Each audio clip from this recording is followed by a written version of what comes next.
ప్రకాష్ గారు మాట్లాడతారు.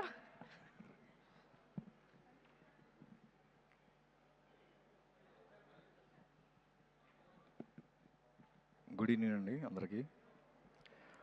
ముందుగా ఇంత అండ్ నౌ మా బుల్రాజు వేదిక పైకి రావాల్సిగా రిక్వెస్ట్ చేస్తున్నాం. Bulraju too please come on to the stage. Quick come on.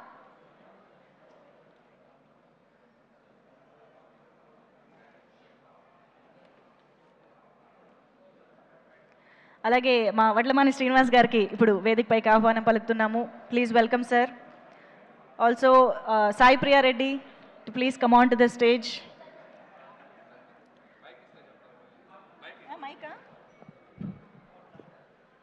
చెప్పు. నన్ను దత్తత తీసేసుకోండి, నన్ను దత్తత తీసుకోండి. ఓకే, ఇంకో డైలాగ్. పిజ్జాలు బర్గర్లు డోనట్లు nuggets popcorn sandwich French fries cool drink ఇంకేమిస్తారు సార్, ఇంకేమిస్తారు సార్? నిన్ను ఆల్రెడీ దత్తత తీసేసుకున్నారు బుల్రాజు. అనిల్ రావిపూడి గారు తీసుకున్నారు, ఆడియన్స్ తీసుకున్నారు, అందరు తీసేసుకున్నారు. Thank you. Yes, and Srinivas garu ఇప్పుడు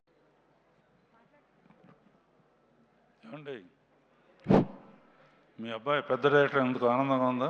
బాగా ఆనందం. చాలామంది బస్సు డ్రైవర్లు అందరూ ఎదురు చూస్తున్నారు వాళ్ళ అబ్బాయిని కూడా పంపించాలని. నేను ఎప్పుడు అనిల్ చెప్పినా కూడా సినిమా సక్సెస్ కన్నా కూడా మీ ఫాదర్ చాలా ప్రౌడ్గా ఫీల్ అయి ఉంటారు అంటాను. మా అదృష్టం మా కడుపు పుట్టడం వాడు. మీ వల్లే నేను అనిల్ సినిమాలకి, అనిల్ అంటే నాకు చాలా ఇష్టం. వాళ్ళ ఊరు వెళ్ళి 2 days ఉండొచ్చాను. అప్పుడు ఈ కుటుంబం చూపించే ఆప్యాయత మర్చిపోలేనిది. నిజంగా మీ అబ్బాయి హిట్కి కానీ సక్సెస్కి కానీ నిజమైన వారసుడు మీకు. థ్యాంక్ యూ అండి.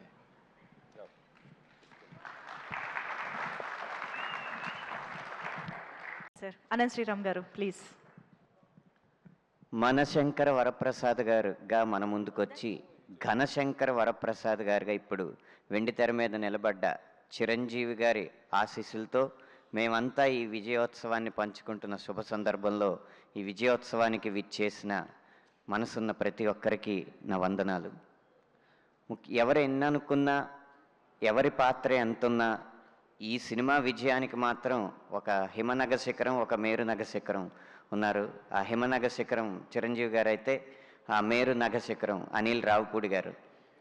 అనిల్ రావిపూడి గారికి విమర్శలు, తర్వాత ఏమో సులువుగా తీసిపాడేయడాలు చాలా ఎదుర్కొంటూనే ఉంటారు, కానీ హిట్లు మాత్రం ఇస్తూ ఉంటారు. ఈ సినిమాకు కూడా ముందు క్రింజ్ అని, ఇన్ని కోట్లు కలెక్షన్ చేసిన తర్వాత సుడి అని, ఈ అంటే ఈ కాలంలో మీముల్లో అంశాలను బట్టి మీమాంసల్లో పడే కాలం అయిందన్నమాట ఇది. అందుకని ఆ మీమ్స్ని చూసి ప్రతివారు ఒక వ్యక్తి మీద ఒక అభిప్రాయానికి వచ్చేస్తుంటారు. కానీ 9 వరుస విజయాలకు కారణం ఏంటంటే అనిల్ గారికి ఏది, ఎప్పుడు, ఎంత, ఎవరి ముందు ఎలా కావాలో తెలిసిన స్పష్టత ఉన్న దర్శకుడు కాబట్టి ఆయనకి 9 విజయాలు వరుసగా వచ్చింది. ఉదాహరణకి ఈ పాటలో అంటే రచన చేస్తున్నప్పుడు ఏదైనా మంచి ప్రాస వస్తే చాలా బాగా అనిపించి అది వాడేయాలనుకుంటాం.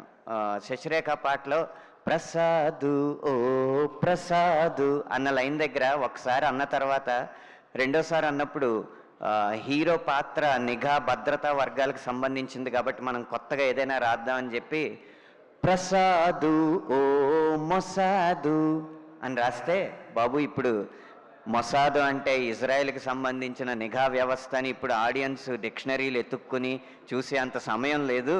అది సంక్రాంతికి మెదడుకు మేత పెట్టుకోవడానికి రారు, మనసారా నవ్వుకోవడానికి వస్తారు కాబట్టి అలా సులువుగా ఉంచు పాటని అని చెప్పి నిర్దేశించి అలా ప్రతి వాక్యాన్ని తనకి ఏది కావాలో అది తెప్పించుకుంటారు. ఒక్క సాహిత్య శాఖలోనే కాదు, ప్రతి 24 శాఖల్లోనూ తనకున్న స్పష్టత, స్వచ్ఛత అన్నీ కలిపే 9 విజయాలకి మెట్లేసి 10వ విజయం వైపు పరిగెడుతుందనేది నా ఉద్దేశం. అలాంటి దర్శకుడు ఉన్నప్పుడు ఇలాగే 100 కోట్లు వస్తూ ఉంటాయి. తన విజయంలో మమ్మల్ని కూడా భాగస్వామ్యం చేసినందుకు అనిల్ రావిపూడి గారికి మనస్ఫూర్తిగా కృతజ్ఞతలు. ఇక చిరంజీవి గారు, నా మొదటి సినిమా రాసింది ఏదైనా కానీ తెర మీద అందరివాడు సినిమాలో తెర మీద నా పేరు మొట్టమొదటిసారిగా చూసుకున్నాను, మొత్తతాటి విడుదలైంది కాబట్టి. ఆ రోజు నుంచి ఈరోజు మనశంకర్ వరప్రసాద్ వరకు నా జీవితంలో ప్రతి దశలోనూ చిరంజీవి గారు ప్రత్యక్షంగానో పరోక్షంగానో ఉన్నారు. ఈ విజయంలో కూడా భాగం చేసినందుకు వారికి నా కృతజ్ఞతలు.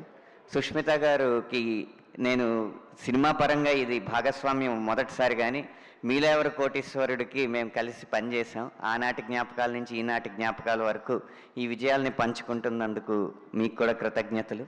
ఇలా ఎప్పుడైతే నేను విడుదలకి ముందు మాట్లాడానో మనశంకర వరప్రసాద్ గారు పండగకి వస్తున్నారనేది ఎంత నిజమో, మనశంకర వరప్రసాద్ గారు పండగ తెస్తున్నారనేది కూడా అంతే నిజం అన్న మాట నిజమైనందుకు సంతోషిస్తూ ఆయన పండగని ఇలాగే కొనసాగిస్తున్నారు అన్న విషయానికి ఆనందిస్తూ సెలవు తీసుకుంటున్నాను.